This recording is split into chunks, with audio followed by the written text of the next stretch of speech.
Assalamualaikum warahmatullahi wabarakatuh. Perkenalkan, nama saya Raka Ramdhani dengan NIM 2410600523. Saya adalah mahasiswa informatika kelas A UIN Sunan Kalijaga. Di kesempatan kali ini, kita akan membahas salah satu tema penting dalam kajian ilmu hadis, yaitu hadis maudhu. Kenapa ini penting? Karena sebagai umat Islam, kita sering mendengar berbagai kutipan yang katanya berasal dari Nabi Muhammad SAW. Tapi tidak semua hadis yang beredar itu benar-benar berasal dari Nabi. Nah, disinilah kita perlu mengenali apa itu hadis maudhu alias hadis palsu. Jadi, secara bahasa, kata maudhu berarti diletakkan atau dibuat-buat. Dalam konteks hadis, hadis maudhu adalah hadis palsu, yaitu ucapan atau perbuatan yang disebut-sebut berasal dari Nabi, padahal sebenarnya tidak. Dengan kata lain, ini adalah hadis yang diciptakan oleh seseorang dan disandarkan kepada Nabi secara dusta. Tujuannya bisa bermacam-macam, dan tentu saja hadis jenis ini tidak bisa dijadikan pedoman dalam ajaran Islam karena berasal dari kebohongan. Nah, mungkin teman-teman dengar istilah hadis doif atau lemah. Tapi apa bedanya dengan hadis maudhu? Hadis doif adalah hadis yang lemah karena ada cacat pada sanad atau rawinya, tapi belum tentu palsu. Sementara hadis maudhu itu jelas-jelas diketahui sebagai palsu karena ada bukti bahwa hadis itu direkayasa. Jika kita analogikan, hadis doif itu seperti kabar yang belum tentu benar. Tapi hadis maudhu itu adalah kabar yang jelas-jelas bohong. Sekarang kita masuk ke bagian penting. Bagaimana caranya kita bisa mengenali hadis maudhu? Para ulama memberikan beberapa ciri khas hadis maudhu. Antara lain, yang pertama, sanadnya tidak bersambung atau bahkan fiktif. Kadang-kadang perawinya tidak dikenal atau terbukti berbohong. Isinya bertentangan dengan Al-Quran atau hadis sahih lainnya. Gaya bahasanya aneh atau tidak sesuai dengan gaya bahasa Nabi. Misalnya, terlalu berlebihan atau seperti puisi. Kemudian, dia mengandung janji pahala atau ancaman siksa yang tidak masuk akal. Contohnya, barang siapa bersalawat 1000 kali sebelum tidur, maka seluruh dosanya akan diampuni meski sebanyak buih di lautan. Ini terlalu dilebih-lebihkan. Kemudian kadang ditemukan pengakuan dari pembuat hadis palsu itu sendiri. Para ulama hadis zaman dulu sering menemukan orang yang mengaku membuat hadis palsu untuk tujuan tertentu.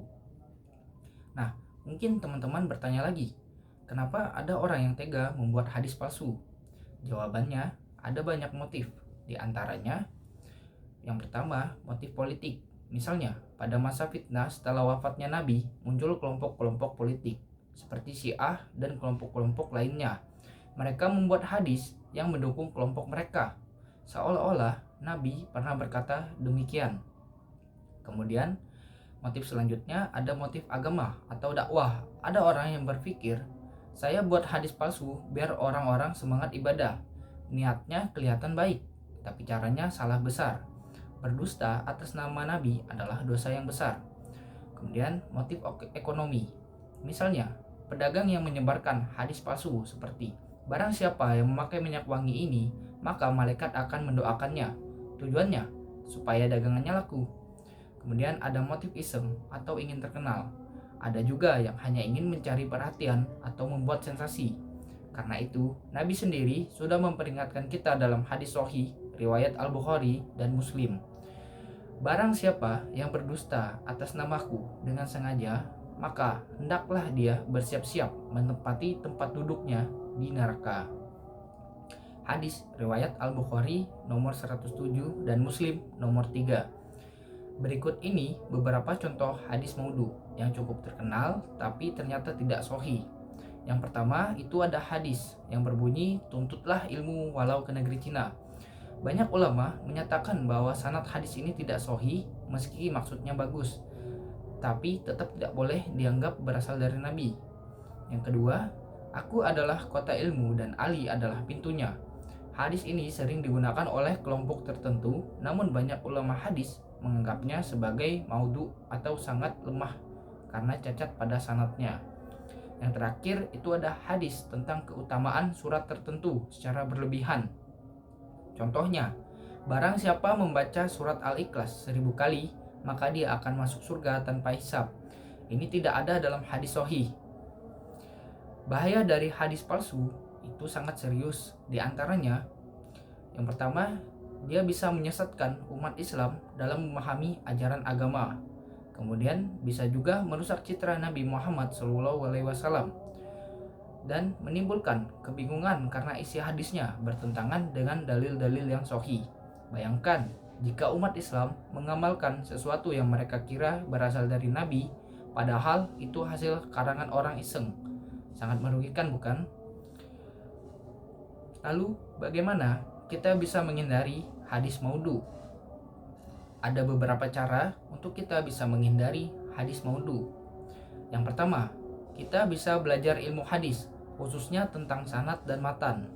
Yang kedua, gunakan kitab rujukan hadis yang terpercaya, seperti Sahih Al-Bukhari, Sahih Muslim, dan kitab-kitab lainnya. Yang ketiga, jangan langsung percaya setiap kutipan yang beredar di media sosial. Kita harus cek terlebih dahulu ke sumber yang sahih. Baiklah teman-teman, jadi itu tadi penjelasan singkat tentang hadis maudhu atau hadis palsu yang harus kita waspadai. Semoga dengan video ini kita lebih berhati-hati dalam menerima dan menyebarkan hadis. Jangan sampai kita ikut menyebarkan kebohongan atas nama Nabi. Sekian yang bisa saya sampaikan. Terima kasih sudah menonton dan semoga bermanfaat. Wassalamualaikum warahmatullahi wabarakatuh.